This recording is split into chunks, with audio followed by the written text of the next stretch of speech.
어린이집 원장, 보육교사인 피고인들이 피해자의 등을 꼬집는 등 여러 차례에 걸쳐 피해자들을 밀치거나 흔드는 등의 신체적, 정서적 학대 행위를 하였다는 범죄 사실에 대하여 아동학대 범죄의 처벌 등에 관한 특례법 위반죄 등의 성립을 인정한 사건. 어린이집 학대 사건은 슬프게도 뉴스에서 자주 나오는 단골 소재가 되어버렸습니다. 보통 한 담임 선생님이 원장 혹은 동료 선생님들의 눈을 피해 학대가 일어났는데 이번 사건은 다릅니다. 원장이 학대의 주범이며 담임 선생은 묵인을 떠나서 학대를 도와주기까지 합니다. 이중적이게도 아이들이 퇴원할 때는 부모들에게 그렇게 웃으며 그날 있었던 일을 이야기했다고 하네요. 이 끔찍한 사건은 어떤 판결을 받았을까요? 함께 살펴보겠습니다. 먼저 피고인 A는 2017년 4월부터 22년 1월 말경까지 부산에 있는 어린이집을 운영한 원장입니다. 그리고 피고인 B는 A의 어린이집에서 일하던 보육교사였어요. 이들은 영유아 보육법에 따라 아동학대 신고 의무자인 사람들입니다. 하지만 아이러니하게도 이 둘은 본인들의 손으로 아동학대를 저지르게 됩니다. 그 피해 아동들은 무려 10명이고 대부분이 만 1에서 3세에 말을 못하거나 겨우 단어 몇 개만을 사용할 수 있는 대화가 원활하지 못하는 아이들이었습니다. 피고인은 21년 7월 19일 오전 11시 반경 당시 2세였던 남자 아동 피해자가 밥을 먹지 않는다는 이유로 피해자의 등을 3차례 세게 꼬집습니다.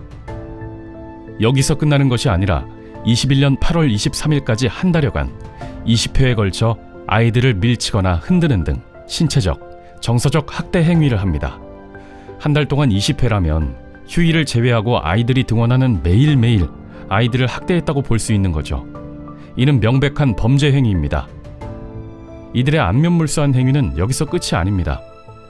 21년 7월 21일 당시 1살밖에 되지 않았던 남자 여자 아기에게 숟가락으로 밥을 먹이던 중 피해자들이 아직 밥을 다 삼키지도 않았음에도 불구하고 약 10초 간격으로 입에 밥을 공격적으로 밀어넣습니다.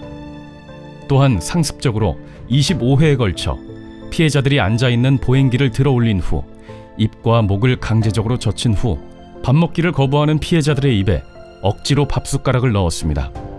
아이를 키우는 부모님들은 잘 아시겠지만 만 1, 2세밖에 안 된 아이들이 밥을 거부하는 건 너무나도 당연한 현상인데요. 만약 그 당시에 피해 아동이 강제적으로 밥을 먹다가 토할 경우 음식물로 기도가 막혀 목숨까지 위협받는 위험한 상황이 올 수도 있었습니다. 그리고 어린 피해자들은 이 일로 인해 오랜 시간 동안 식사 트라우마로 고통받을 수 있죠.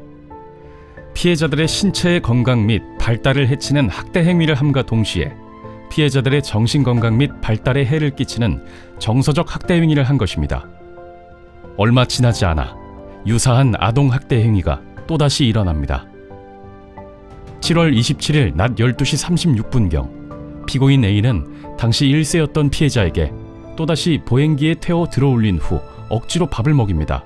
피해 아동이 계속 거부함에도 불구하고 말이죠. 더욱 놀라운 건 보육교사였던 피고인 B는 발버둥 치고 있던 피해 아동의 발을 잡아 더 이상 움직이지 못하도록 만든 후 피고인 A가 억지로 밥을 먹이게 만들었다고 합니다. 정상적인 사람이라면 피고인 A의 행위를 경찰에 신고하는 게 당연하지만 피고인 B는 이것을 방관을 떠나 동조하며 범행에 가담했습니다. 성인이 비슷한 일을 겪는다고 해도 참기 어려울 텐데 만 1에서 3세밖에 안 되는 아이들이 겪었다고 생각하니 감히 상상하기 어려운 일이네요. 판결. 원장 피고인 A. 피고인을 징역 2년에 처한다. 피고인에게 80시간의 아동학대 치료 프로그램 이수를 명한다. 피고인에게 10년간 아동 관련 기관 취업 제한을 명한다. 선생 피고인 B. 피고인을 징역 8월에 처한다.